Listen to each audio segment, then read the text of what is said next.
ஆமென். நல்ல நமக்கு இது 5வது ஞாயிற்றுக்கிழமை. இந்த மாதம் முழுவதும் கர்த்தர் நம்மை அற்புதமாய் வழி நடத்தி கொண்டு வந்திருக்கிறார். நம்முடைய சர்ச்சிலே 5வது வாரம் வருகையை பற்றி பேசுவது வழக்கம். ஆனால் இடையில் கொஞ்ச நாளாக செய்ய முடியலை. இன்றைக்கி வருகையை பற்றி பேச போகிறோம். வருகையை மறந்துடக்கூடாது இல்லையா? ஆண்டவர் வரப்போகிறார்ன்றதை கொஞ்சம் கொஞ்சம் என்ன செஞ்சுக்கிட்டே இருக்கணும், ஞாபகப்படுத்திக்கிட்டே இருக்கணும். கர்த்தர் நல்லவர். வருகைனா என்ன? வருகைனா வர்றது, அப்படி தானே? வருகைனா என்ன? இயேசு அப்பாவுடைய வருகையை தான் தியானிக்க போகிறோம். அல்லேலூயா. அவர் வந்தார். எங்கேருந்து வந்தார்? பரலோகத்திலேருந்து வந்தார். ஏன் வந்தார், எதுக்கு வந்தார், எப்படி வந்தார் அப்படின்றதெல்லாம் உங்களுக்கு ஒரு பேக்ரவுண்டாக சொல்லிவிட்டு அப்புறம் நான் உங்களுக்கு சில சத்தியங்களை சொல்ல விரும்புகிறேன். வருகையிலே உள்ள சத்தியங்களை சொல்ல விரும்புகிறேன். நீங்கள் கவனிக்க வேண்டிய ஒரு சத்தியம், இயேசு கிறிஸ்து வருகை 2 வகை இருக்கிறது. ஒன்று முதலாம் வருகை, சொல்லுங்கள், 2ஆம் வருகை. முதலாம் வருகை, 2ஆம் வருகைன்னு 2 வருகை தான். ரகசிய வருகைன்னு ஒரு வருகையே கிடையாது. அதெல்லாம் இன்றைக்கி உங்களுக்கு தெளிவாக சொல்லித்தரப்போகிறேன். ரகசிய வருகைன்ற வார்த்தையே பைபிள்லையே கிடையாது. ஆனால் நம்ம அதுக்கு அந்த பேர் வச்சுக்கிட்டோம், ரகசிய வருகைன்னு. எல்லாத்தையும் தெளிவாக இன்றைக்கி சொல்லித்தரப்போகிறேன். 2 வருகை. இயேசு முதலாவது வந்தார். இயேசு யார்? பிதாவினுடைய வலது பாரிசத்திலே இருந்த குமாரன், தேவனுடைய குமாரன், தேவனுடைய வலது பாரிசத்தில் இருந்தவர். தேவன் எங்கே இருக்கிறார்? அதெல்லாம் நமக்கு தெரியாது, எங்கே வேணாலும் இருந்து போகிறார், அப்படி தானே? பரலோகத்தில் இருக்கிறார். தேவன் எங்கே இருக்கிறார்? அப்படி தானே? 115 சங்கீதம் 3ஆம் வசனம் நம்முடைய தேவன் எங்கே இருக்கிறார்? சொல்லுங்கள். 115 சங்கீதம் 3ஆம் வசனத்தில் நம்முடைய தேவன் பரலோகத்தில் இருக்கிறார், தமக்கு சித்தமான யாவையும் விருப்பமானதையெல்லாம் அங்கேருந்தே செய்கிறார். தமக்கு சித்தமான யாவையும் செய்கிறார். உங்கள் தேவன் எங்கே இருக்கிறார்? அதனால தான் நம்முடைய தேவனுக்கு பேர் பரலோகத்தின் தேவன். அவர் அங்கே இருக்கிறனால அவருக்கு பேர் பரலோகத்தின் தேவன். பரலோகத்தில் இருக்கிறார். பரலோகத்திலே பிதா இருக்கிறார், தேவன் இருக்கிறார். தேவன் தான் பிதா, தேவன் தான் பிதா. காட், தேவன் என்னது? காட், பிதாவாகிய தேவன்.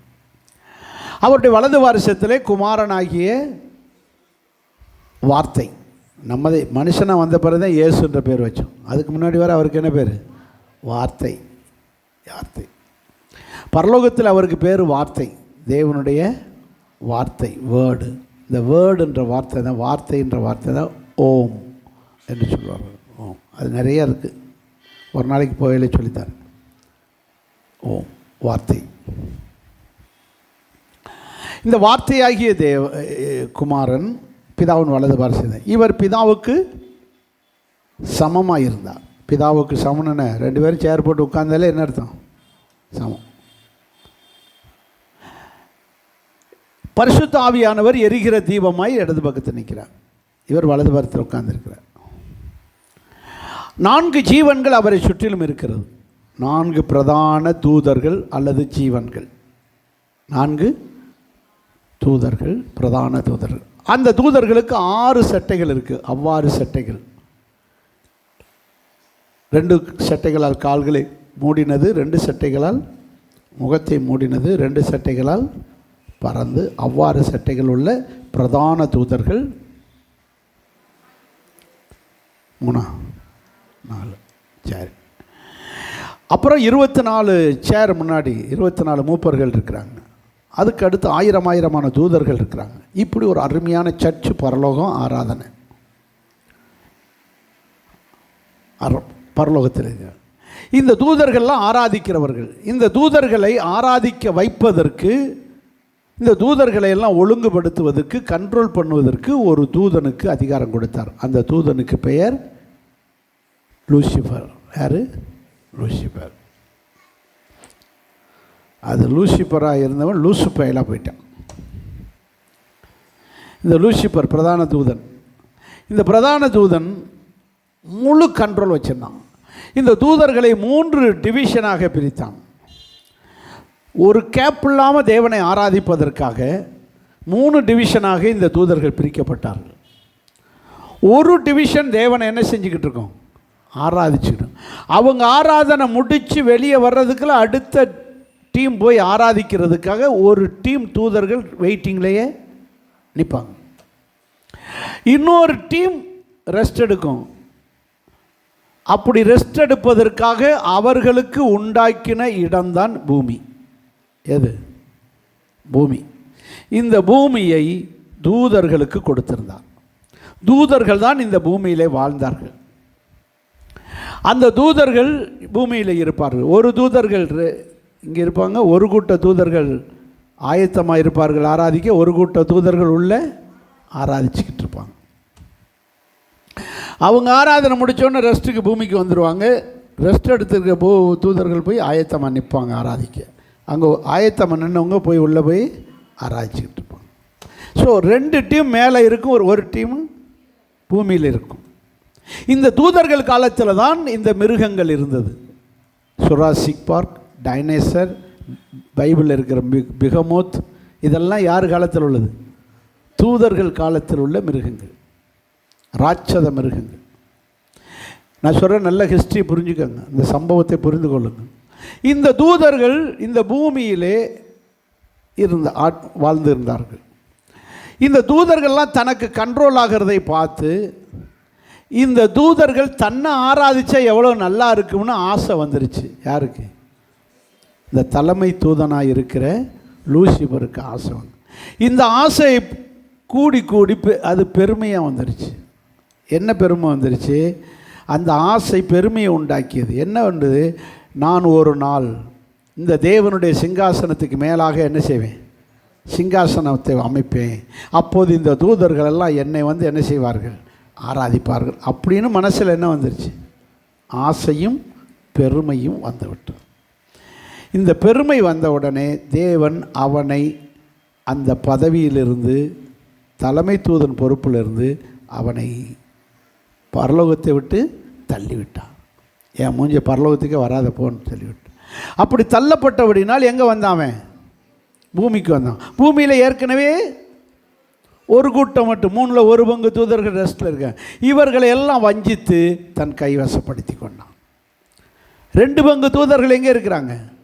பரலோகத்தில் இருக்காங்க. ஒன்று ஆராதிக்கிறது, இன்னொரு ஆராதிக்க ஆயத்தமாக. இந்த 2 பங்கு தூதர்கள் அங்கே இருந்துக்கிட்டாங்க. இந்த 1 பங்கு தூதர்கள் இவன் கூட சேர்ந்து இங்கே இருந்துக்கிட்டாங்க. இவன் வஞ்சித்து அவர்களை கைவசப்படுத்திக்கிட்டான். இதைத்தான் வெளிப்படுத்தின விசேஷம் 12ஆம் அதிகாரத்திலே அங்கே சொல்லப்பட்டிருக்கிறது.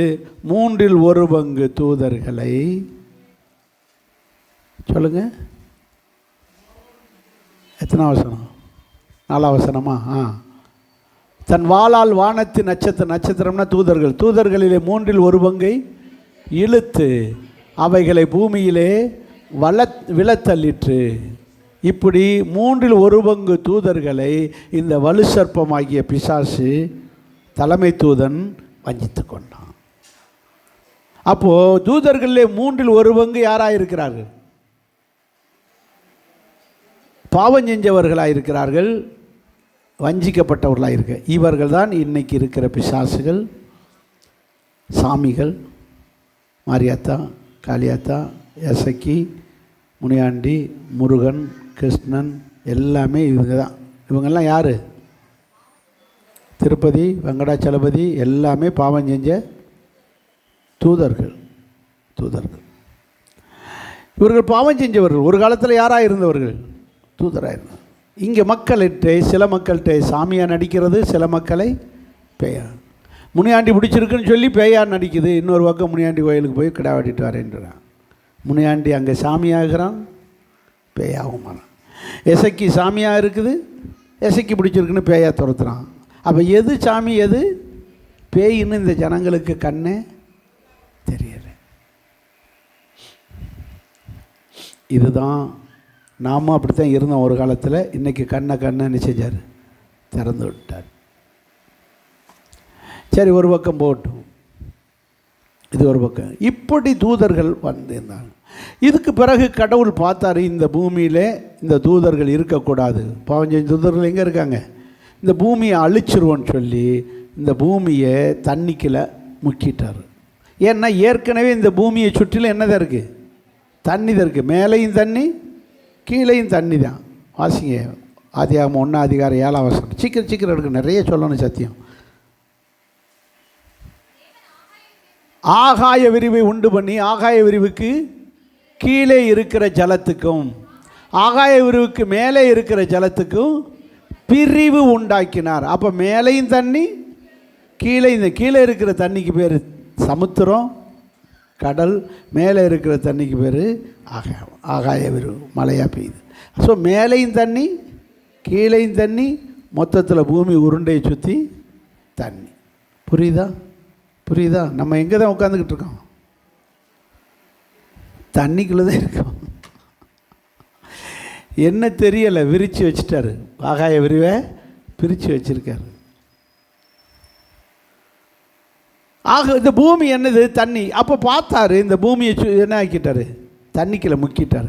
முக்கின உடனே சுராசிக் பார்க்கு, டைனோசர் போன்ற எல்லா கொடிய மிருகங்கள் எல்லாம் என்ன செஞ்சிருச்சு? செத்து போச்சு. பூமி ஒழுங்கின்மையும், வாசிங்க 1:2. பூமியானது ஒழுங்கின்மையும் வெறுமைமை ஆயிடுச்சு. நல்லா தான் படைச்சார். 1 தேவன் வானத்தையும், வானம்னா என்னது? பரலோகம். காட் கிரியேட்டட் ஹெவன் அண்ட் எர்த்துன்னு தான் இருக்குது. பரலோகத்தையும் பூமியையும் தான் படைச்சார். இங்கிலீஷ் பைபிள் பாருங்கள், God created heaven and earth. பரலோகத்தையும் பூமியும் படைச்சார். பரலோகத்தில் அவர் இருந்துக்கிட்டார். பூமியை தூதர், மனுபுத்திரரா? இன்னும் மனுபுத்திரரே உண்டாக்கலை, அதுக்கெல்லாம் மனுபுத்திரர் போயிட்டே. பூமியவே யாரு கொடுத்தாரு? தூதர்களுக்கு கொடுத்தாரு. இப்போ ஆண்டவர் பரலோகத்தில் இருந்தார், தூதர்கள் பூமியில் இருந்தாங்க. இப்போ தூதர்கள் பாவம் செஞ்சதுனால பூமியில் இருக்க விடாமல் பூமியை தண்ணிக்குள்ளே முக்கிட்டார். பூமியில் இருந்த மிருகங்கள் எல்லாம் என்ன செஞ்சிருச்சு? செத்து போச்சு. பூமியில் இருந்த மிருகம்லாம்.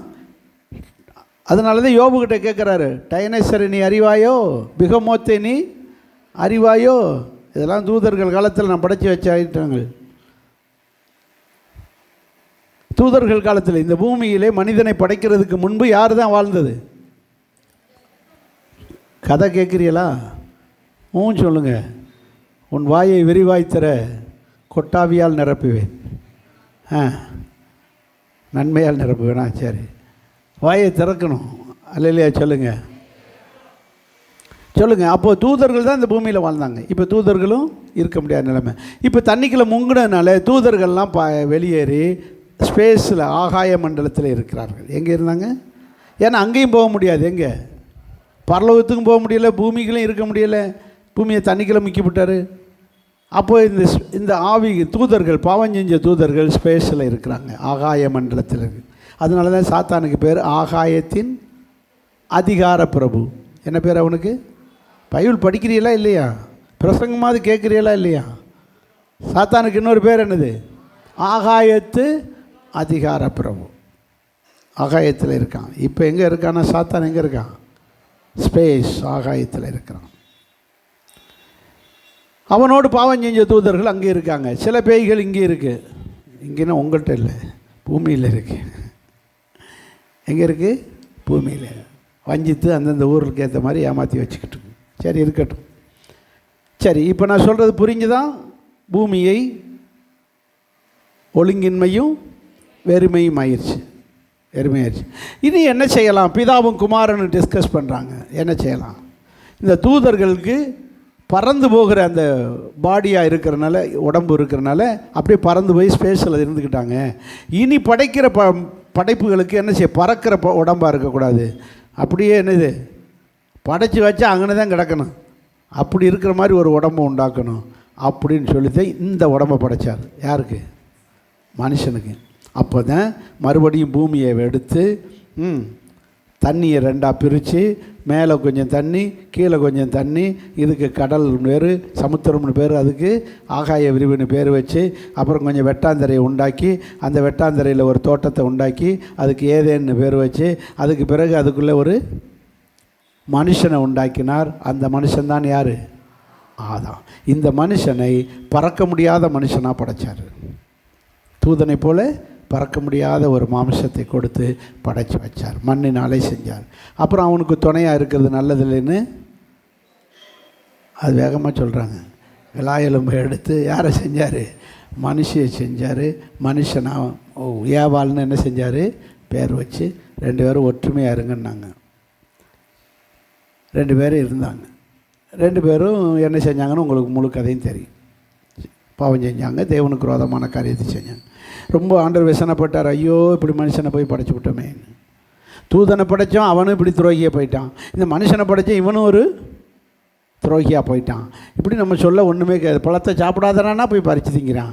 சொன்னதே கேட்க மாட்டேன்றான். என்ன செய்யணும், பேசாமல் அழிச்சிட்டு இதை விட வேறொரு பிறவியை படைப்போன்னு சொல்லி பிதா சொன்னார். அப்போது குமாரன் சொல்லுவார், இல்லை வேண்டாம் இருக்கட்டும். இவங்க மனிதர்கள் அப்படி அவங்களா விரும்பி பாவம் செய்யலை. அந்த பிசாசு என்ன செஞ்சான், வஞ்சித்து பழத்தை சாப்பிட சொன்னதுனால சாப்பிட்டாங்க. இவங்களா விரும்பி சாப்பிடல. அவங்களுக்கு ஒரு சான்ஸ் கொடுத்து திருத்தி பார்க்கலாம்.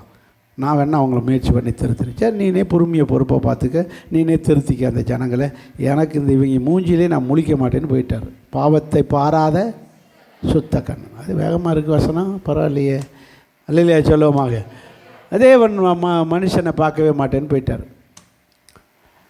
ஏசப்பா தான் என்ன செஞ்சார், குமாரனாகிய வார்த்தையாகிய குமாரன் என்ன செஞ்சார், ஆதாம்கிட்ட பேசி எடுத்து திருத்தி, ஆண்டா இப்படி செய்திய வெளியே கொஞ்சம் கஷ்டப்பட்டதே உங்களுக்கு இனிமேல் ஒழுங்கு வரும்னு சொல்லி தோட்டத்தை விட்டு வெளியே கொண்டு பண்படுத்தவும் இது பண்ண வச்சு ஏதேனில் வச்சு எல்லாம் பண்ண வச்சார்.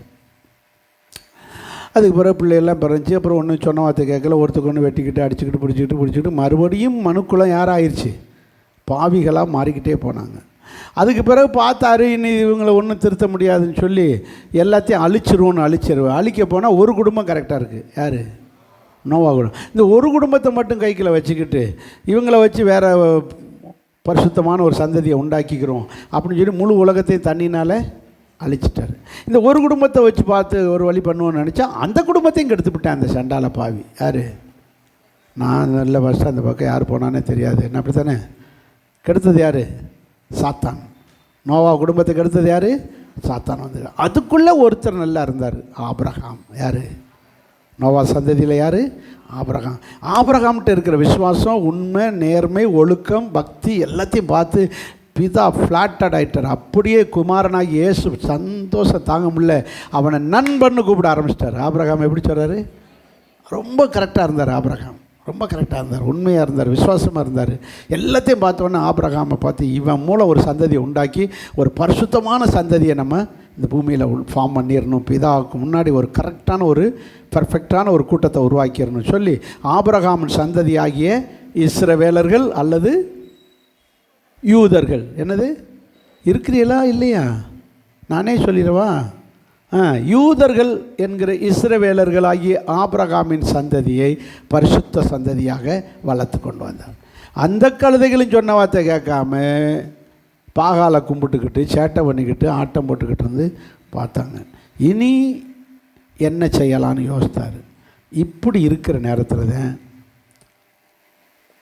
எல்லா இனத்திலிருந்தும், எப்படி எல்லா இனத்திலிருந்தும் ஒரு கூட்டத்தை உண்டாக்குவோம். எதுக்கு இப்படி ஒரே இனத்தை நம்பி இருக்கணும், யாரை, இஸ்ரவேலர்களாக யூதர்களை மட்டும் எதுக்கு நம்பி, எல்லா இனத்தில் உண்டாக்குவோம் அப்படின்னு சொல்லி எல்லாரும் ரட்சிக்கப்படுறதுக்கு என்ன செய்யணும், அப்போ எல்லா மனுஷருடைய பாவத்துக்காக மறிக்கணும், பாவத்துக்கு பனிஷ்மெண்ட் உண்டாக்கும் அப்படின்ற திட்டத்தை நிறைவேற்ற இயேசு என்ற பெயரிலே பிதாவின் வலது பாரசத்தில் இருந்த வார்த்தையாகிய குமாரன், சொல்லுங்கள், வார்த்தையாகிய குமாரன் முத பூமிக்கு பிறந்து மரியாள் வயிற்றில் பிறந்து மனுஷனாக வாழ்ந்து சிலுவையிலே மரித்து அடக்கம் பண்ணி உயிர் தெழுந்து பிதாட்டு போனான். இதுக்கு பேர் தான் என்ன வருகை, சொல்லுங்கள், முதலாம் வருகை. பரலோகத்தை விட்டு பூமிக்கு மரியாள் வயிற்றில் பிறந்து சிலுவையிலே மரித்து அடக்கம் பண்ணப்பட்டு வேணும். இப்படி நமக்கு எதுக்காக வந்தார், முதலாம் வருகை எதுக்காக வந்தார், எதுக்கோ வந்தார் பாஸ்டர், எங்களுக்கு என்ன தெரியும், அப்படி தானே, எதுக்கு வந்தார், பாவிகளுக்காக தண்டனை அனுபவிக்க வந்தார். பாவத்தின் சம்பளம் மரணம் என்கிற பாவத்துக்குரிய தண்டனையை அனுபவிக்க வந்தார்.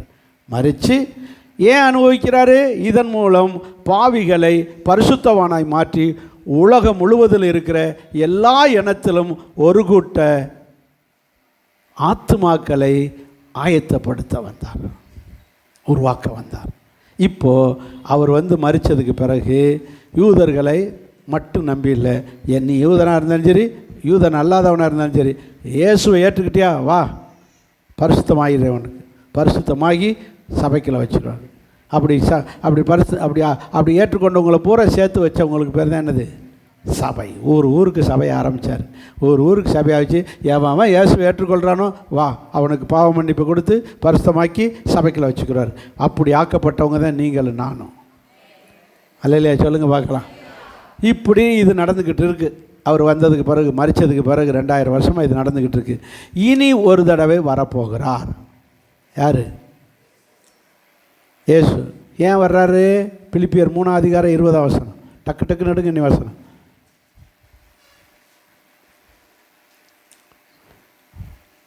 இது 14 யோவான் 14:2 வாசிங்க, அப்புறம் பிலிப்பியருக்கு போவோம். யோவான் 14:2 வை தம்பி. யோவான் சுவிசேஷம் 14 தூங்குறவங்கெல்லாம் கவனமாக கண்ணை திறந்து பாருங்கள், முக்கியமான வசனம். என் பிதாவில் வீட்டு அநேக வாசஸ்தலங்கள் உண்டு, அப்படி இல்லாதிருந்தால் நான் உங்களுக்கு சொல்லியிருப்பேன். ஒரு ஸ்தலத்தை உங்களுக்காக ஆயத்தம் பண்ண போகிறேன். சிலுவையில் மரித்து பரமேறி போகும்போது சொல்கிறேன், நான் போய் உங்களுக்கு ஒரு ஸ்தலத்தை ஆயத்தம் பண்ண போகிறேன்.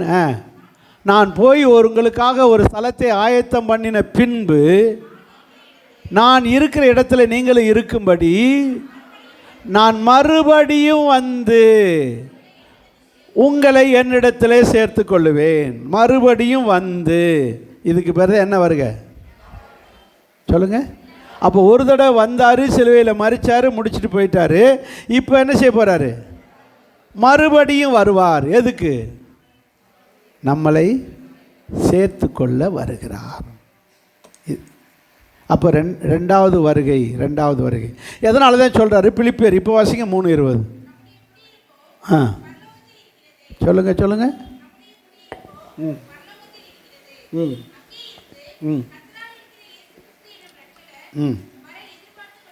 சொல்லுங்கள். நம்முடைய குடியிருப்பு எங்கே இருக்குது? டீச்சர்ஸ் காலனியில் இருக்குது. தெருவுக்கள் இருக்குது. எங்கள் குடியிருப்பு தெருவுக்கள் இருக்குது. எங்கள் குடியிருப்பு காமராஜ் நகரில் இருக்குது. எங்கள் குடியிருப்பு அண்ணா நகரில் இருக்குது. எங்கள் குடியிருப்பு இப்படி குடியிருப்புன்னா நீங்கள் எங்கே தங்கி இருக்கீங்களோ அதுக்கு பேர் தான் என்னது? குடியிருப்பு. இப்போ சொல்லுங்கள், நம்முடைய குடியிருப்பு உங்கன்னு தனியாக கேட்ட தானே, மொத்தத்தில் சொல்கிறார். நம்முடைய குடியிருப்போ எங்கே இருக்குது? நமக்கு எல்லாருக்கும் வீடு எங்கே இருக்குது? பரலோகத்தில் தான் இருக்குது. உங்கள் வீடு எங்கே இருக்குன்னு கேட்டால் என்ன சொல்லுவீங்க? அப்படி சொல்லக்கூடாது. நம்முடைய குடியிருப்பு எங்கே இருக்குது? பரலோகத்தில் இருக்கிறது. அங்கே இருந்து கர்த்தராகி இயேசு கிறிஸ்து என்னும் இரட்சகர் வர ஏன் எதிர்பார்த்துருக்கு? அவர் தான் கூட்டிகிட்டு போகணும். வீடு எங்கே இருக்குன்னு எங்களுக்கு கண்டுபிடிக்க தெரியாது. அவர் தான் கொண்டு கரெக்டாக வீட்டில் விடுவார். அப்போது அவர் நம்மளை அழைத்து கொண்டு போகிறதுக்கு பெயர் ரெட்டலையா? ரெண்டாம் வருகை. என்னது? ரெண்டாம் வருகை. அப்போ முதல் வருகை சிலுவையில் மரித்தது. ரெண்டாவது வருகை நம்மளை எல்லாம் அழைத்து கொண்டு வரும். புரிஞ்சதா? அல்லையா? சொல்லுங்க பார்க்கலாம். சரி, இந்த ரெண்டாம் வருகை தான் குழப்புது மக்களை. இதில் ரகசிய வருகைன்னு ஒன்று இருக்கா பாஸ்டர்? குழப்பியிருப்பாங்களே உங்களை. ரகசிய வருகைன்ற வார்த்தையே கிடையாது, அப்படி ஒரு திட்டமும் கிடையாது. ஒரே வருகை தான் முதல் வருகை. அப்போ ரெண்டாவது வருகை 2 விதமாக இருக்கும். ஒரே வருகை தான், டைரக்டாக வராமல் இடையில கொஞ்சம் நின்று வருவார். எங்கே நிற்பார்? ஸ்பேஸ். எங்கே? பரலோகத்தை விட்டு வருவார். அப்போ வரும்போது நேரடியாக பூமிக்கு வராமல் எங்கே வந்துடுறாரு? ஸ்பேஸில் இருப்பார். அப்போ இருந்துட்டு அப்புறம் தான் இங்கே பூமிக்கு வருவார். அந்த வர்றது ஸ்பேஸில் நிற்பார் பற்றியலா? அந்த ஸ்பேஸில் ஏன் நிற்கிறாரு? ஏன் டைரெக்டாக வர வேண்டியதானே? அங்கே இருக்கா நம்முடைய மேப்படி ஆள். யார்? சாத்தான், பாவம் செஞ்ச தூதன், தலைமை தூதன் லூசிஃபர். அவனோட சேர்ந்த ஆட்களும் அங்கே இருக்காங்க. அவனுங்களை அங்கேருந்து விரட்டி விடுவார். ஓடுங்கடான்னு. எங்கே? பூமிக்கு அனுப்புவார். ஏன்? இந்த பூமியில் இருந்த மனிதனை ஏமாற்றி பூமியின் அதிகாரத்தை பறித்து மனிதன்ட்டு இருந்த அதிகாரத்தை பறித்து பூமியை சொந்தமாக்கிட்டான். அதனால தான் அவனுக்கு இன்னொரு பேர் உண்டு, உலகத்தின் அதிபதி, இப்பிரபஞ்சத்தின் லோகாதிபதி. அப்படித்தானே 2 கொரிந்தியர் 4:4 என்ன சொல்லுக்கு? இப்பிரபஞ்சத்தின் லோகாதிபதி, இந்த உலகத்துக்கு அதிபதி. அதனால தான் இந்த பூமியில் அவன் இஷ்டத்துக்கு ஆட்டம் போடுறான், கடவுள் மாதிரி ஆட்டம் போடுறான். ஆனால் அவனுக்கு சில அதிகாரம் இருக்கிறனால அதனால் ஸ்பேஸில் இருந்து அவனை விரட்டி விடுவார். இப்போ ஸ்பேஸ் முழுவதும், ஸ்பேஸ்ன்னு என்னது? ஆகாய மண்டலம். ஆகாய மண்டலம், ஆகாய மண்டலம் முழுவதும் நம்ம ஏசப்பா கண்ட்ரோலில் வந்துடுது. அங்கே இருந்த தூதன், பாவம் செஞ்ச தூதர்கள், லூசிபர் சாத்தான் பூமிக்கு வருவான்.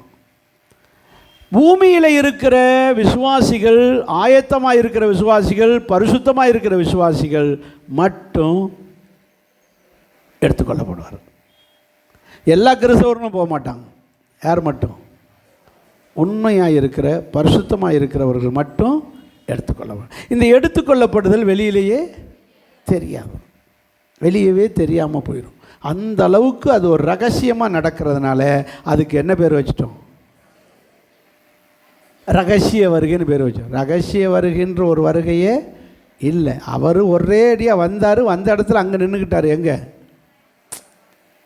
சொல்லுங்கள்? மதுரைக்கு பஸ்ஸு போகுது, போகிற இடத்துல டீ குடிக்க ஒரு இடத்துல நிப்பாட்டுறான்ல, அது மாதிரி இங்கேருந்து அவர் பரலோகத்துலேருந்து பூமிக்கு வர்றாரு, வர்ற வழியிலே டீ குடிக்க நிப்பாட்டின மாதிரி அங்கே நிப்பாட்டிடுறாரு. எங்கே? ஸ்பேஸில். அப்போது அந்த நிப்பாட்டுற நேரத்தில் பூமியில் ஆயத்தமாக இருக்கிற கிறிஸ்தவர்கள் எடுத்துக்கொள்ளப்படுவார். அது வெளி உலகத்துக்கே தெரியாது, வெளி உலகத்துக்கே தெரியும். அதை பற்றி அப்புறம் விவரமாக சொல்கிறேன். அல்லையா? சொல்லுங்கள் பார்க்கலாம். இப்போது இந்த எடுத்துக்கொள்ளப்பட்ட கிறிஸ்தவர்களை பற்றி தான் இதில் சொல்லப்பட்டிருக்கு. எங்கே வாசிங்க? 1 தெசலோனிக்கேயர் 4:16. ம் ம் ம் ம் ம் ம் ம் கிறிஸ்துவுக்குள் மரித்தவர்கள் முதலாவது எப்போ? கர்த்தர் தாமே எப்படி வருவார்? கர்த்தர் வருவார், பிரதான தூதன் வருவான், அப்படியே தூதர்கள் வருவாங்க. அப்படி வரும்போது அங்கே ஸ்பேஸில் வந்து நிற்பாங்க. அப்படி நிற்கும்போது கிறிஸ்துவுக்குள் மரித்தவர்கள் முதலாவது எழுந்திருப்பார்கள். பின்பு உயிரோடு இருக்கிற நாம் ஆகாயத்துக்கு போவோம். எங்கே போவோம்? ஏன் ஆகாயத்துக்கு போகிறோம்? ஆகாயத்துக்கு எடுத்துக்கொள்ளப்படுவோம். ஏன் எடுத்துக்கொள்ளப்படுறோம்? அங்கே தான் நிற்கிறார். யார் சொல்லுங்க? ஏசப்பா இருக்க. பிணம் எங்கேயோ, கழுகுகள்லாம் அங்கே வந்துடும். அதனால் அவர் அங்கே நிற்கிறனால உலகம் முழுவதில் இருக்கிற பரிசுத்தவான்கள்லாம் அங்கே போயிடுவோம். எங்கே? ஆகாயத்துக்கு. அதனால் அவர் வந்து எங்கே நிற்பார்? ஆகாயத்தில் நிற்பார். உலகம் முழுவதிலும், அமெரிக்காவில் இருக்கிறவங்க, ஆஸ்திரேலியாவில் இருக்கிறவங்க, ரஷ்யாவில் இருக்கிறவங்க, இந்தியாவில் இருக்கிறவங்க, உலகம் முழுவதில் இருக்கிற பரிசுத்தவான்கள் எங்கே போயிடுவோம்? ஆகாயத்துக்கு போவோம். இதுக்கு பேர் ரகசியமாக நடக்கிறதுனால இந்த சம்பவம், இதுக்கு என்ன பேர் வச்சுட்டாங்க? ரகசிய வருகைன்னு வச்சுட்டா. ரகசிய சம்பவம்னு வச்சா கூட நல்லாயிருக்கும். வருகைன்றதே கிடையாது, வருகைன்ற பேரை வைக்கவே கூடாது. ரகசிய வருகையே கிடையாது. புரிஞ்சதா? நீங்கள் உங்களை யாரும் ஏமாற்றக்கூடாது, வஞ்சிக்கிறக்கூடாது, தெளிவாக இருக்கணும். அல்லையா? சொல்லுங்கள் பார்க்கலாம். இப்போ சபை என்ன செய்யப்படுது? ஒரு கூட்டம் உண்மையாய் ஆயத்தமாக இருக்கிறவர்கள் மட்டும் எடுத்துக்கொள்ள, மற்ற கிறிஸ்தவர்களெல்லாம் இருப்பார்கள். ஆயத்தமில்லாத கிறிஸ்தவர்கள் இருப்பார்கள். ஆயத்தமில்லாதவர்களெல்லாம் இந்த பூமியில் இருப்பார்கள். அப்போது என்னது? இது வந்து வெளியே தெரியாத அளவுக்கு ஒரு மாற்றம் நடக்கும், கண்டுபிடிக்க முடியாது. இப்போயே பாருங்கள், இதை ஆஃப் பண்ணிட்டாங்கன்னா செல்ஃபோனை யார்கிட்ட என்ன செய்ய முடியாது, பேச முடியாதாயிரும். எல்லாம் ஆஃப் ஆயிரும். வாட்ஸ்அப் ஆஃப் ஆயிரும். ஒருத்தரையுமே கம்யூனிகேட் பண்ண முடியாது. ஃபோனு, டிவி எல்லாம் ஆஃப் ஆயிரும். அந்த சேட்டலைட் ஆஃப் பண்ணிடுவான். அந்த கிறிஸ்து காலத்தில் அன்றைக்கி அது நடக்கும். வருகை நாளில் யாரையும் கம்யூனிகேட் பண்ண முடியாமல் ஆக்கி வருவான். அப்போ யார் போயிட்டா, யார் கைவிடப்பட்டா, யார் எடுத்துக்கொள்ளப்பட்டா, யார் இருக்கான்றதே தெரியாது. எல்லா சேட்டலைட்டும் செயலிழக்கும். அவன் சேட்டலைட் மட்டும்தான் இருக்கும். யார் சேட்டலைட்டு? அந்த கிறிஸ்தனுடைய சேட்டலைட்டு, சாத்தானுடைய சேட்டலைட்டு. அதுக்கு பேர் என்ன தெரியுமா? Space X. சாத்தானுடைய சேட்டலைட்டுக்கு பேர் என்னது?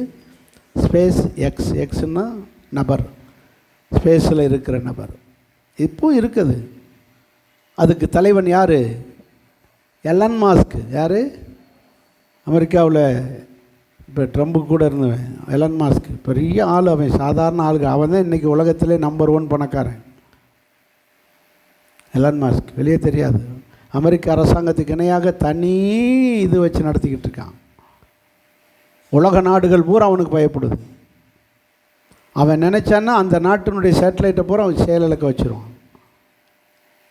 அப்படி ஒரு தனி மனுஷ அதிகாரத்தோடு செயல்பட்டுக்கிட்டு இருக்கான். வெகு சீக்கிரத்தில் நிறைய நடக்கும், பார்ப்போம். அதெல்லாம் போட்டு இப்போது சபை எடுத்துக்கொள்ளப்படுது இல்லையா? அந்த உண்மையான கிறிஸ்தவங்க மட்டும் எடுத்துக்க. சபைன்னா எல்லாரையும் நினைக்கக்கூடாது.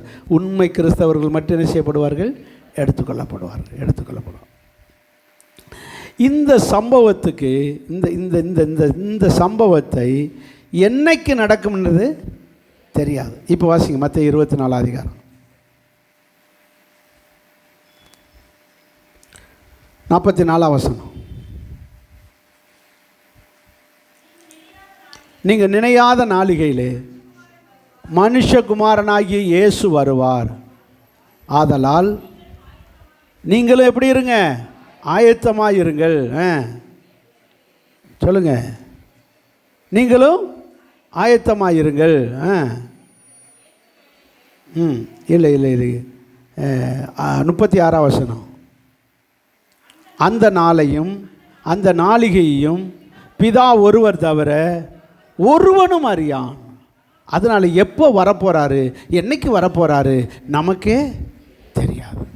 அதனால் நினையாத நாளிகையில் அவர் வருவார். எப்படி திருடன் வரப்போகிறத சொல்லிட்டு வரமாட்டானோ, நினைக்காத நேரம் அசந்த நேரம் திருடன் வருவான் போல் அவர் நினையாத நாளிகையிலே வருவார். நாம் என்ன செய்யணும்? எப்பவும் போல் ஆயத்தமாக இருக்கணும். எப்பவும் வீடை பூட்டி போடுற மாதிரி பூட்டி போடணும். ஏன்னா எப்போ திருடன் வருவான்னு தெரியாது. எப்பவும் வீடை பூட்டுற மாதிரி நல்லா பூட்டிடுங்க. ஏன்னா திருடன் எப்போ வருவான்னு தெரியும். இதே போல் எப்பவும் ஆயத்தமாக இருங்க. என்றைக்கு வேணாலும் இயேசு வருவார். என்றைக்கு வருவார்னு தெரியாது. யாருக்கு தெரியும்? அது பிதா ஒருத்தருக்கு தான் தெரியும், யாருக்குமே தெரியாது. ஆகையினாலே இப்போ என்ன செய்யலாம்? எப்படியாவது கொஞ்சம் குழு கொடுங்க.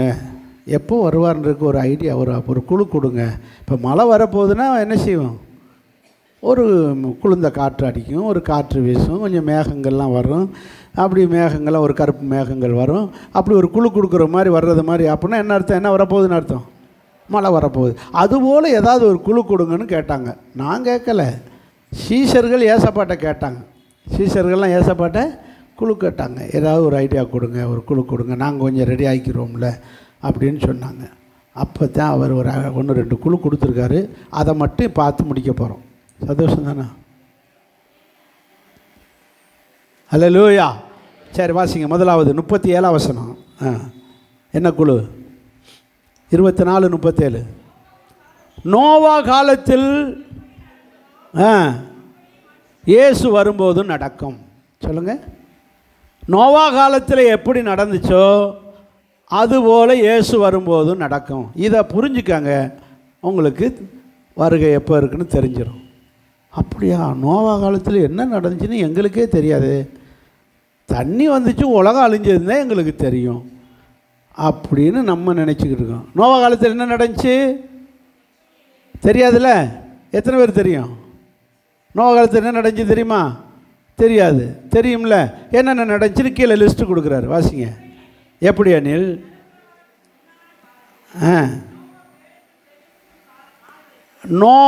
நோவா அந்த பேழைக்குள்ளே போகிற நாள் வரைக்கும் ஜனங்கள்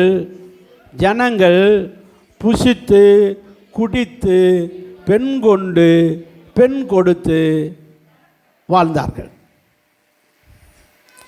எப்படி இருந்தாங்க?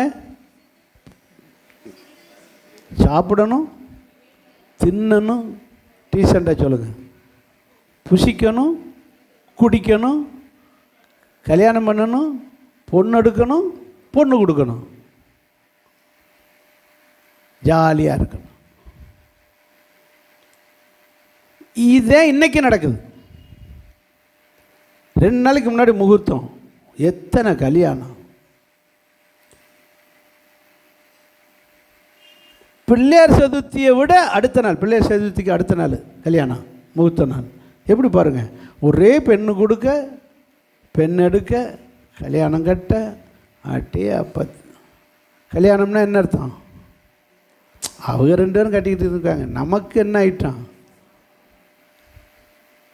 திங்கிறதும் புசிக்கிறதும் குடிக்கிறதும் தான் இன்றைக்கி வேலையாக இருக்குது. 24 மணி நேரமும் மக்கள் இதைத்தான் செய்கிறான். 24 hours ஹோட்டல், நைட் ஹோட்டல், விடிய விடிய ஹோட்டல், விடிய விடிய நம்ம ஊரில் இருக்கே, எப்போ போனாலும் சாப்பிட்லாம், விடிய விடிய சாப்பிட்லாம், எப்போ போனாலும் குடிக்கலாம். எது? டாஸ்மார்க்கு.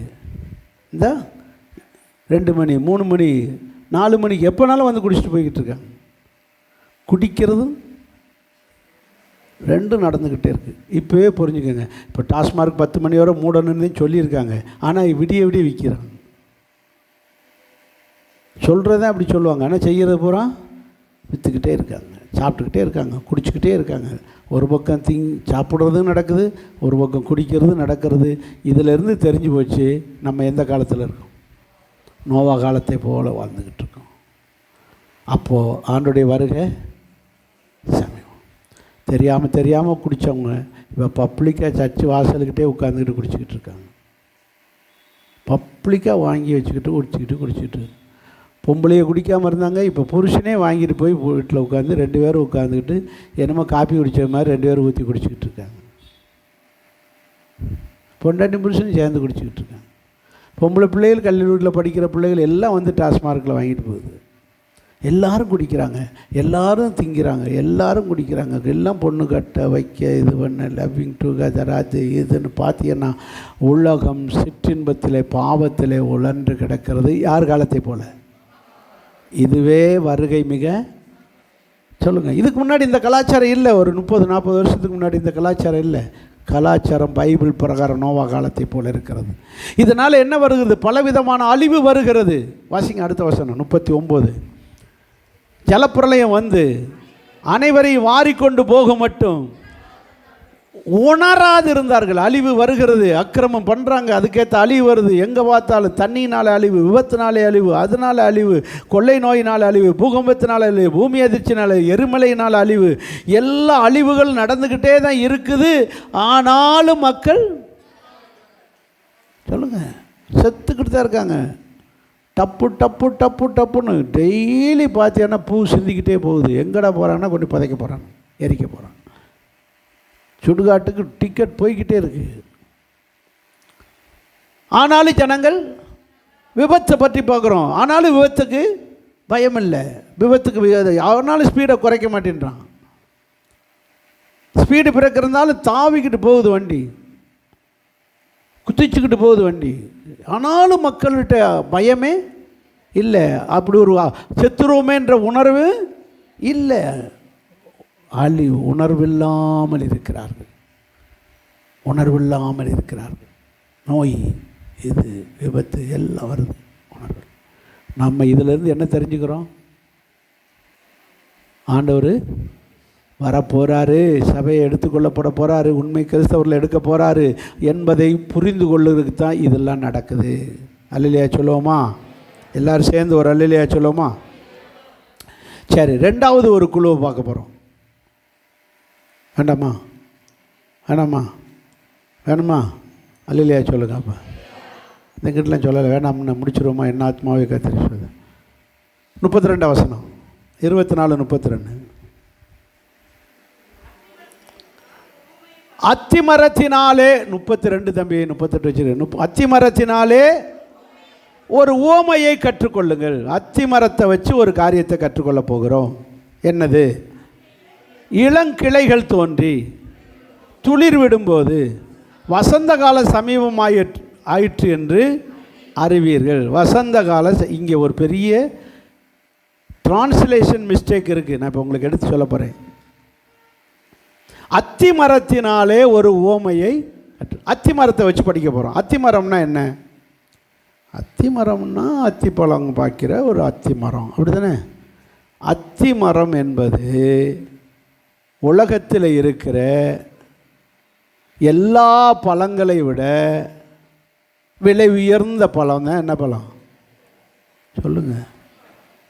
உங்களுக்கே தெரியும் அத்திப்பழம் என்ன விலை விற்கிது கிலோ. விலை உயர்ந்த பழம், சத்து நிறைந்த பழம், இரத்த விருத்தி உண்டாக்குகிற பழம், பல நோய்க்கு மருந்தாக இருக்கிற பழம். அவங்க ஒரு புண்ணு அடை தான் எதை சுட்டு போட்டாங்க, அத்திப்பழத்தினாலே ஒரு அடையை சுட்டு போட்டாங்க, புண்ணெல்லாம் என்ன செஞ்சிருச்சு, ஆறிடும். அப்படியே பைபிளை படிங்க, அது மாதிரி செய்யுங்க போங்க. புண்ணு ஆறலைன்னா பாருங்கள். மருத்துவ குணம் இருக்குது எதுக்குள்ளே சொல்லுங்கள்? அத்திப்பழத்துக்குள்ளே. அத்திப்பழம் மருந்துக்கு மருந்து, சத்தான உணவுக்கு உணவு, எவ்வளவு. அதனால் இந்த அத்திப்பழம் இன்னும் விலைக்கு விற்கிது.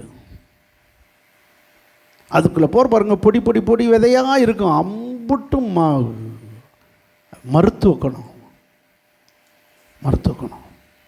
இந்த அத்தி மரத்தை எதற்கு ஒப்பிட்டார் என்றால் யூதர்களாகிய இஸ்ரவேலர்கள். வாசிங்க லூக்கா சுவிசேஷம் 13ஆம் அதிகாரம் 6ஆம் வசனம்.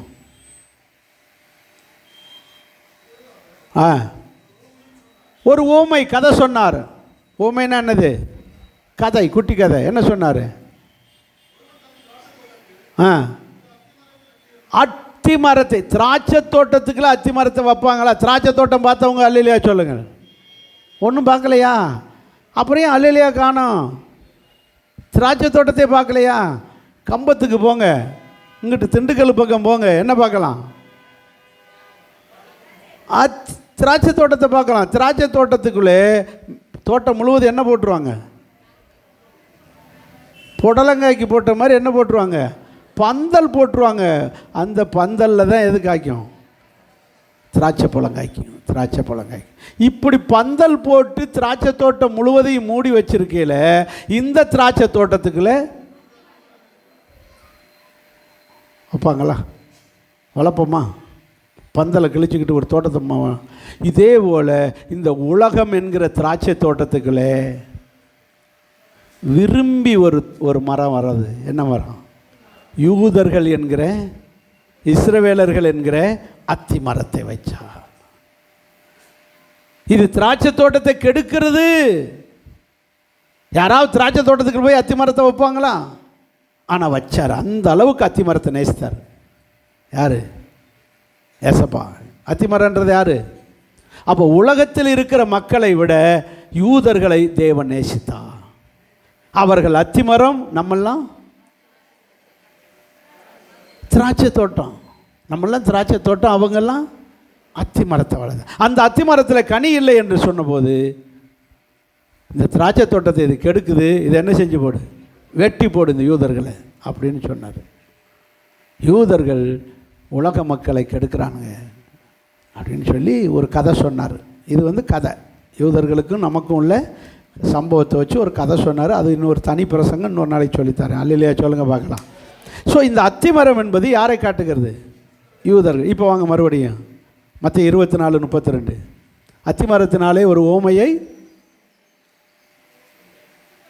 கற்றுக்கொள்ளுங்கள். சத்தமாக ஒரு அல்லையா சொல்லுங்க. அத்திமரத்தினாலே ஒரு ஓமையை கற்றுக்கொள்ள போகிறோம். கற்றுக்கொள்ள ரெடி தானா? ரெடி. அத்திமரம் என்பது யூதர்களை காட்டுகிறது. இஸ்ரவேலர்களாகிய யூதர்கள். இப்போ கவனிக்க வேண்டியது, இந்த அத்திமரம் இளம் கிளைகள் தோன்றி, அந்த அத்திமரத்திலிருந்து இளம் கிளைகள் தோன்றி துளிர் விடும்போது வசந்த காலம் சமீபமாயிற்று என்று. ஏதாவது புரிஞ்சுதா? வசந்த காலம்னா என்ன? அது வசந்தா சிஸ்டர் காலம்.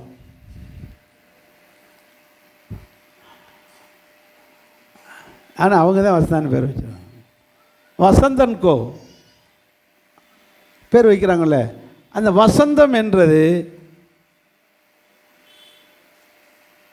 செழிப்பின் அடையாளம். என்னது? செழிப்பின் அடையாளம். இந்த காலங்கள் என்று சொல்லும்போது 4 வகை உண்டு. சொல்லுங்கள், எத்தனை வகை உண்டு? 4 வகை காலம் உண்டு. முழு வருஷத்துக்கும் எத்தனை வகையாக பிரிக்கப்படுது? முழு வருஷத்தையும் 4 வகையாக பிரிக்கப்படுகிறது. ஒன்று விண்டர் சீசன். என்னது? Winter season. விண்டர்னு என்னது? பனிக்காலம், மழையும் பனி பெய்கிற காலம், பனிக்காலம் விண்டர் சீசன். விண்டர் சீசனில் நல்ல பனி குளிர் எல்லாம் இருக்கும் விண்டர் சீசன். இந்த காலத்தில் மரத்தில் இருக்கிற இலைகள் பூரா உதிர்ந்து பட்டு போய் மரம் எப்படி இருக்கும்? மொட்டையாக நிற்கும். நம்ம ஊரில் அப்படி இல்லை. நமக்கு ஊரில் நீங்கள் காஷ்மீர் போன்ற அந்த பனி பெய்கிற ஊர்களில் பூரா பார்த்தீங்கன்னா மரம் பூரா என்ன செஞ்சிடும்? மொட்டையாயிரும். என்ன சீசனில்? Winter season. விண்டர் சீசனா பனி காலத்தில் மரங்கள் முழுவதும் இலைகளெல்லாம் உதிர்ந்து மொட்டையாகிற காலம்.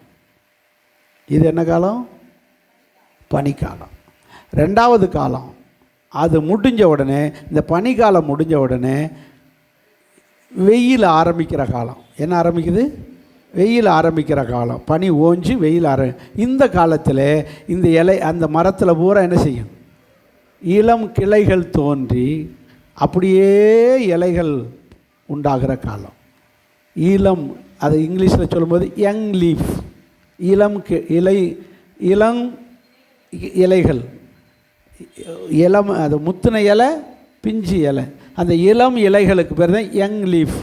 இளம் கிளைகள் தோன்றும். இந்த காலத்துக்கு பெயர் ஸ்ப்ரிங் சீசன். சொல்லுங்கள், புரியுதா? அப்படி தானே ஸ்கூலில் படிக்கிறோம். என்ன சீசன்? Spring season. இந்த ஸ்ப்ரிங் சீசன் தான் வசந்த காலம். சொல்லுங்கள், என்ன காலம்? வசந்த காலம். இந்த ஸ்ப்ரிங் சீசன் அப்படியே இந்த பனியெல்லாம் ஓஞ்சி போய் அப்படியே அப்படி குளிர்லாம் போய் அப்படி இலையெல்லாம் தலைச்சி அப்படி பார்க்குறதுக்கு மரம் அப்படி கொஞ்சம் குளிர்ச்சி ஆகிற, அப்படி அழகாக இலைகளோடு வழுகிற ஸ்ப்ரிங் சீசன். அதனால அது என்ன காலம்? வசந்த காலம். இங்கே இந்த ரெண்டையும் ஒன்றா இணைச்சி சொல்லியிருக்கு. எதை? இளங்கிளைகள் தோன்றி துளிர் விடும்போது, இளங்கிளைகள் தோன்றுகிற காலத்துக்கு பெயர் தான் வசந்த காலம். இது ரெண்டையும் டிரான்ஸ்லேஷன் மொழிபெயர்த்தவர்கள் தப்பாக சொல்லியிருக்காங்க. ஆனால் இளங்கிளைகள் இளங்கிளைகள் தோன்றி துளிர் விடும்போது என்ன கால சமீபமாக இருக்கும்? வசந்த காலம் கிடையாது. இங்கிலீஷ் பைபிளில் பாருங்கள், சம்மர் சீசன் சமீபமாக இருக்கும். கோடை காலம் அடுத்த காலம். எது? மொழிபெயர்த்தவர்கள் சம்மர் சீசன், அதாவது கோடை காலம் சமீபமாயிற்று என்று அறியுங்கள், அப்படித்தான் எழுதியிருக்கணும். இங்கே இருக்கிற தப்பை சுட்டி காட்டத்தான் இன்றைக்கி வந்திருக்கு. இங்கிலீஷ் பைபிளில் படித்து பாருங்கள். என்ன சீசன் சமீபமாயிற்று? Summer season. அடுத்து என்ன காலம்? பனிக்காலம் முடிஞ்ச பிறகு அடுத்து என்ன காலம் வரப்போகுது? வெயில் காலம் வரப்போகுது.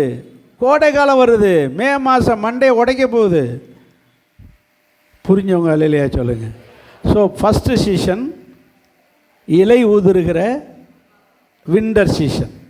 ரெண்டாவது காலம் இலையெல்லாம் உதிர்ந்து புது இலைகள் முளைச்சி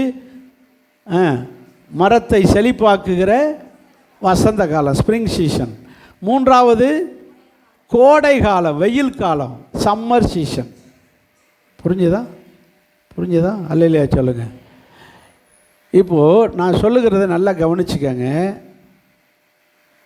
இந்த அடுத்து மழை காலம், ரெய்னிங் சீசன். என்னது? மழை காலம். 4 காலங்கள். எத்தனை காலம்? 4 காலம் மழை season. Raining season, raining season, மழைக்காலம். அல்லையா சொல்லுங்கள் பார்க்கலாம். சரி, இப்போ நான் சொல்லுகிற சத்தியம் என்னென்னா, இந்த இந்த ஸ்ப்ரிங் சீசனாக இளங்கிளைகள் தோன்றுகிற காலமும் வசந்த காலம், அதுக்கு அடுத்த காலம் வரப்போகுது கோடை காலம். ஆனால் இங்கே மொழிபெயர்த்தவர்கள் வசந்த கால சமீபம்னு சொல்லிவிட்டாங்க. அந்த இடத்துல வேணால் எப்படி எழுதிக்கங்க? கோடை காலம். இங்கிலீஷ் பைபிளில் பூரா படித்து பாருங்கள், அப்படி தான் இருக்கும் மூல பைபிள் எல்லாத்துலேயும். சரி, இப்போ நம்ம வருவோம். இஸ்ரவேலர்களாகிய அத்தி மரத்துக்கு எப்போ இலை உதிர் காலம் வந்தது? அல்லது என்னது விண்டர் சீசன் எப்போ வந்துச்சு? இஸ்ரவேலர்களுக்கு எப்போ விண்டர் சீசன் வந்துச்சு? அத்தி மரத்தினாலே ஒரு பாடத்தை கற்றுக்கொள்ளுங்கள். உவமையை, உவமைன்னு ஸ்டோரி, கதை, கற்றுக்கொள்ளுங்கள். அத்திமரமாகிய யூதர்களுக்கு எது இலையுதிர் காலம்? கிபி 70. சொல்லுங்க. கிபி 70 தீத்துராயன், ரோம அரசனாகிய தீத்துராயன் என்று, டைட்டஸ் ராயன், தீத்துராயன் காலத்தில் தூங்கக்கூடாது. கையை வைத்து அல்லேலூயா சொல்லுங்கள். எல்லோரும் சேர்ந்து ஒரு அல்லேலூயா சொல்லுங்கள். நான் எவ்வளோ முக்கியமாக சொல்லிக்கிட்டு இருக்கேன், நீங்கள் தூங்கிக்கிட்டு இருக்கீங்க. அல்லேலூயா சொல்லுங்கள். அல்லேலூயா. இந்த தீத்துராயன் காலத்திலே யூதர்கள் தங்கள் நாட்டிலேயே இராதபடிக்கு முழு உலகமும் சிதறடிக்கப்பட்டார்கள். இலையுதிரும் காலம் போல, இலையுதிரும் காலமாகிய விண்டர் சீசன் போல, பனிக்காலம் போல யூதர்கள் முழுவதும் சிதறி போனார்கள். இப்போ இஸ்ரவேல் தேசம் மொட்டையா இலையுதிர்ந்த மரத்தை போல இஸ்ரவேல் நாட்டில் யூதர்களே இல்லை. எந்த வருஷம்? கிபி 70 சிதறி போனார். உலகம் எங்கும் சிதறி, ரஷ்யாவில், இங்கிட்ட ஐரோப்பா நாடுகளில், ஜெர்மன், பிரான்ஸ், எல்லா நாடுகளில், இட்டாலி, இந்த பக்கம் ரஷ்யா, உக்ரைன், இந்த நாடுகள் பூரா, இந்த பக்கம் வந்தால் நம்ம இந்தியா, எர்ணாகுளத்துலேயும் மிசோராமில், உலகம் எங்கும் யூதர்கள் சிதறி. இந்த சிதறி போன யூதர்கள் விண்டர் சீசன் முடிஞ்ச உடனே என்ன சீசன் ஆரம்பிக்குது? வசந்த காலமாகிய இளம் கிளைகள் தோன்றுகிறது, துளிர் விடுகிற காலம். அதுக்கு பிறகு ஸ்ப்ரிங் சீசன். அந்த இலை துளிர் விடுகிற எப்போ துளிர் விட ஆரம்பித்ததுன்னா 1867. சொல்லுங்கள், 1867 வருஷத்தை நல்லா குறிச்சிக்கோங்க. 1867. ஒரு 5 நிமிஷம் எக்ஸ்ட்ரா எடுப்பேன், நீங்கள் லேட்டாக தானே வந்தீங்க, அதனால். அல்லையா சொல்லுங்கள். 1867 என்ன நடந்தது? பிரிட்டிஷ் ஆட்சி நடக்குது. உலகம் முழுவதையும் ஆங்கிலேயர்கள் ஆட்சி பண்ணி கொண்டிருக்கார், பிரிட்டிஷ்காரங்க. அந்த காலத்தில் 60 லட்சம் யூதர்கள் இருந்தார்கள். யாருடைய ஆட்சி கீழே? இந்த பிரிட்டிஷ் ஆட்சி காலத்தில் 60 லட்சம் யூதர்கள் இருந்தார்கள். இந்த யூதர்களுக்கு இயேசுவை பற்றி சொன்னார்கள். ஆங்கிலேயர்கள் இயேசுவை பற்றி சொல்லி 35,000 பேர் ரட்சிக்கப்பட்டு கிறிஸ்தவரானார்கள். யார்? சீக்கிரம் முடிங்க பாஸ்டர். யார்? யூதர்கள். 60 லட்சம் யூதர்களிலே 35,000 பேர் ரட்சிக்கப்பட்டு கிறிஸ்தவரானார்கள். இந்த கிறிஸ்தவரான யூதர்கள் எல்லாம் கூடி ஒரு சபையாக கூடி அவர்கள் ஆராதிக்க ஆரம்பித்தார்கள். மே மாதம் 1867 மே மாதம் 14ஆம் தேதி, நான் சொல்கிறேன் நல்லா குறிச்சிக்கோங்க, மே மாதம் 14ஆம் தேதி இந்த ரட்சிக்கப்பட்ட யூதர்கள் எல்லாம் கூடி ஜெபிக்க ஆரம்பித்தார்கள். பரிசுத்த ஆவியினால் நிரம்பி ஆராதித்து கொண்டிருக்கும் போது ஒரு தீர்க்க தரிசன வார்த்தை வந்தது. தேவன் உங்களுக்கு தேசத்தை கொடுக்கிறார். தேவன் உங்களுக்கு தேசத்தை கொடுக்கிறார். உடனே சந்தோஷம் என்ன துளுக்க ஆரம்பிச்சிருச்சு. சொல்லுங்க, இளங்கிளைகள் சந்தோஷம். முதல்ல இவ்வளோ பேர் ரசிக்கப்பட்டதே ஒரு பெரிய காரியம் யூதர்கள். அதுக்கு பிறகு இவ்வளோ சந்தோஷத்தில் என்ன செஞ்சாங்க? அப்பயே முடிவெடுத்தாங்க, கர்த்தர் சொன்னது நிறைவேறதுக்கு உண்மையா பொய்யா, வாங்க நம்ம தேசத்துக்கு போயிட்டு வருவோம்னு சொல்லி ஒரு 10 குடும்பமாக சேர்ந்து டூர் மாதிரி புறப்பட்டாங்க. எங்கே போக? எருசலேமுக்கு போக, இஸ்ரேல் நாட்டுக்கு போக டூர் மாதிரி. அப்படியே போட் எடுத்து அந்த மத்திய தரைக்கடல், அப்படியே இங்கிலாந்துலேருந்து அப்படியே புறப்பட்டு மத்திய தரைக்கடல் வழியாக, கடல் வழியாக போட்டில் படகுல வர்றாங்க. எங்கே வர்றாங்க? இஸ்ரேலுக்கு வந்து யோப்பா பட்டணம் என்று சொல்லக்கூடிய கடற்கரையில் இறங்கி அப்படியே இறங்கி நேர எருசலேமுக்கு வர்றாங்க. வந்தால் இங்கே இஸ்ரேல் நாட்டை துருக்கி நாட்டு மன்னன் கண்ட்ரோலில் இருக்குது. இந்த துருக்கி நாட்டு மன்னன் ஒரு ஜமீனை நியமித்திருக்கிறான். அவன் பேர் அட்டமன். என்னது? அட்டமன், முகமது அட்டமன். இந்த அட்டமன் என்ற மன்னன் இந்த இஸ்ரேல் நாட்டை ஆட்சி பண்ணிக்கிட்டு இருக்கான். அங்கே இருக்கிறவங்க எல்லாம் முஸ்லீம் தான் இருக்காங்க. அவனுடைய கண்ட்ரோலில் இஸ்ரேல் நாடு, எருசலேம் எல்லாம் இருக்கிறது. முகமது அட்டமன் துருக்கி நாட்டினுடைய கண்ட்ரோலில் இருக்குது. துருக்கி நாட்டை சேர்ந்தவன் இந்த நாட்டை, இந்த இஸ்ரேலை ஆண்டுக்கிட்டு இருக்காங்க. அப்போ இவங்க டூர் வந்து இறங்குறாங்க. யார்? யூதர்கள் இறங்குறாங்க. கதை நல்லா போகுதுல்ல. இறங்குனாங்க. இறங்கி அவன்கிட்ட போய் கொஞ்சம் பெர்மிஷன் கேட்டு, நாங்கள் இந்த மாதிரி டூர் வந்திருக்கோம், இங்கே கொஞ்ச நாள் தங்கிக்கிறதுக்கு எங்களுக்கு என்ன கொடுங்க, அனுமதி. எவ்வளோ நாள் வேணாலும் தங்கிக்கங்க எங்களுக்கு இதை மட்டும் துட்டு கொடுத்தா போதும். அப்போ துட்டுக்கு இருந்தாலும் மயங்குறான்னு தெரிஞ்ச உடனே துட்டு கொடுத்து நிலத்தை விலைக்கு வாங்க ஆரம்பித்தாங்க. எதை? நிலத்தை வாங்கி வீடு கட்ட ஆரம்பித்தாங்க. இவங்க வந்தவங்க திரும்ப ரிட்டன் போகலை. நம்ம நாடுடான்னு சொல்லி உட்காந்துட்டான் அவ்வளோ பேர். அடுத்து இவங்க போனவங்க திரும்பி வரலைன்ற செய்தி தெரிஞ்ச உடனே அவங்க கொஞ்சம் கொஞ்சமாக போட்டு எடுத்துக்கிட்டு வந்து 1000 500 1000 200 100 பேராக வந்து இறங்கிட்டாங்க. இறங்கி காசை கொடுத்து நிலங்களை வாங்கி அவ்வளோ பேர் வீடு கட்டி உட்கார ஆரம்பிச்சிட்டாங்க. புரிஞ்சதா? இப்படி யூதர்கள் வந்து குடியேறுவதற்கு பெயர் இல்லை, இளங்கிளைகள் தோண்டு. அதுக்கு பேர் என்னென்னா, இருங்க சொல்கிறேன். அதுக்கு பேர் என்னென்னா, நல்ல பேர் வச்சாங்களே, அலியாப். எப்ரேய பாஷையில் என்னது? அலியாப். அலியாப் என்றால் ஏறி செல்லுதல்னு அர்த்தம். பள்ளத்தில் கிடக்கிறவங்க மேட்டில் ஏறி செல்வது போல் இந்த ஜனங்கள் தன்னுடைய தேசத்துக்கு அலியாப். நீங்கள் எப்போ வந்தீங்க? நான் 867 அலியாப்பா வந்துட்டேன். அலியாப்புன்னா என்னது? ஏறி வருதல். நாங்கள் அப்போ வந்து குடியேறினவங்க, குடியேறியவர்கள்னு அர்த்தம். அலியாப்புன்னு என்ன அர்த்தம்? குடியேறியவர்கள். அலியாப்பா. இப்படி வந்து யூதர்கள், நீங்கள் எப்போ வந்தீங்க? நான் 869 அலியாப்பா வந்தேன். அலியாப்புன்னா என்ன அர்த்தம்? குடியேறி வந்தேன். இப்படி வந்து யூதர்கள் குடியேறி இளங்கிளைகள் சொல்லுங்கள் துளிர்க்க ஆரம்பித்தது. இப்படித்தான் வந்தது. இப்போ ஒரு சம்பவத்தை சொல்ல பாருங்கள். லேவியராகமம் சீக்கிரம் எடுங்க. 25 அதிகாரம் 10ஆம் வசனம்.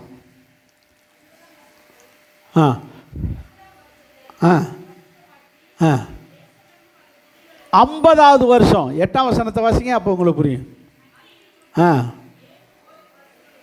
ஓய்வு வருஷங்கள் 7 வருஷங்கள். 7வது வருஷம் ஓய்வு வருஷம்.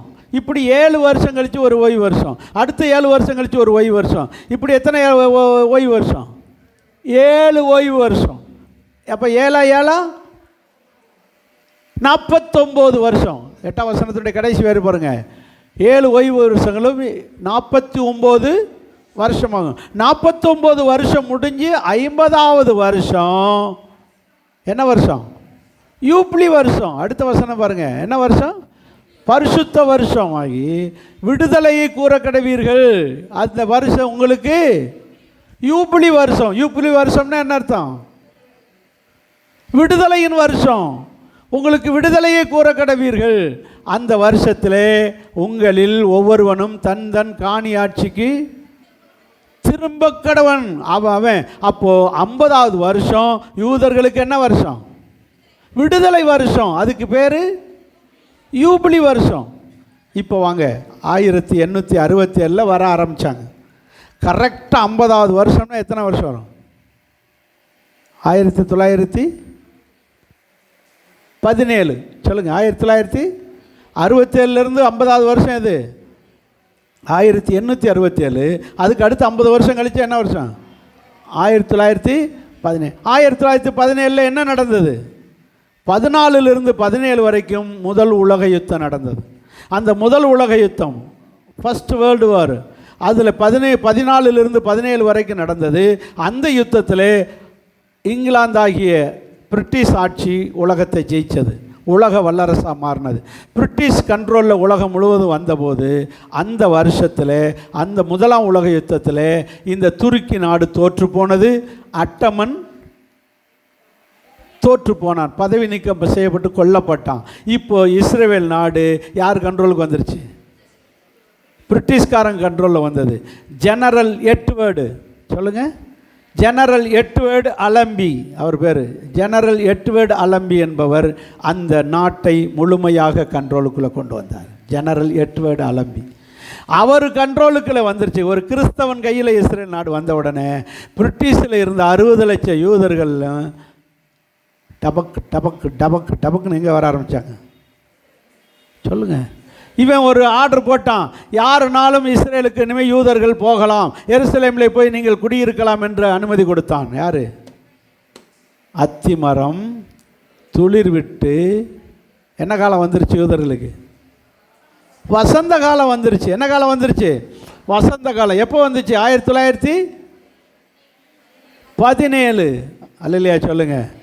அப்போ இதெல்லாம் எதை காட்டுது? ஆண்டவர் வரப்போகிறாரு. 1917 வசந்த காலம் வந்துருச்சு. வசந்த காலம். அதுக்கு பிறகு நாடு இவங்க கண்ட்ரோலுக்கு வந்துருச்சு. யார் கையில்? வெள்ளக்காரன் கையில் கண்ட்ரோலுக்கு வந்தோடனே யூதர்கள் போய் நல்லா குடியேற ஆரம்பித்தாங்க. குடியேறி அவங்களுக்கு தனி நாடு கொடுத்துட்டாங்க. 1948 மே மாதம். அதே மே மாதம் 1948 மே மாதத்தில் யூதர்களுக்கென்று தனி நாடு கிடைச்சிருச்சு. வசந்த காலம் வந்துருச்சா வரலையே தெரில, பாஸ்டர் தெரில, வந்துருச்சு. தனி நாடு ஆகிட்டாங்க. ஆனாலும் எருசலேமிலே அவங்க கண்ட்ரோலுக்கு வந்திருந்தாலும் முஸ்லீம்களும் வந்து போய்கிட்டு இருந்தாங்க. இந்த அட்டமன் காலத்தில் தான் இந்த மசூதி கட்டப்பட்டது. என்ன மசூதி? அதுக்கு பேர் ஷாலா. என்னமோ ஒரு மசூதி, அதுக்கு பேர் மக்கா மதீனாவுக்கு அடுத்த மசூதி இதுதான் ஃபேமஸ். அந்த மசூதி இன்றைக்கி இருக்குது எருசலேமில். அந்த மசூதி நீங்கள் பார்த்துக்கிட்டு, அந்த மசூதி அவன் தான் கட்டினான். அப்போயே இந்த இப்போ வெள்ளக்காரங்க இடித்து போடக்கூடாது. இன்றைக்கி வரைக்கும் தலைவலியாக இருக்குது. சரி போட்டோம். இப்போது நல்லா கவனிச்சுக்கோங்க. அல்லையா சொல்லுங்கள். 1948 இவங்க காலத்துக்கு வந்தது. அதுக்கு பிறகு 50வது வருஷம் 1917 கரெக்டாக 50வது வருஷம் வரணும் இல்லையா? 50வது வருஷம் வரும்போது 1960 சொல்லுங்கள் 67 எருசலேம் யூதர்களுடைய முழு கண்ட்ரோலுக்கு வந்துருச்சு. எருசலேம் முழு இஸ்ரவேலும் இவங்க கண்ட்ரோலில் வந்துருச்சு. எந்த வருஷம்? 1967 எருசலேம்லேருந்து முழு கண்ட்ரோல், யூதர்கள் கண்ட்ரோல். அடுத்த 50வது வருஷம் யூப்ளி வருஷத்தில் 2017 சொல்லுங்கள். 2017 அமெரிக்க ஜனாதிபதியாக இப்போ இருக்கிற டொனால்டு ட்ரம்ப் ஆட்சிக்கு வந்தார்.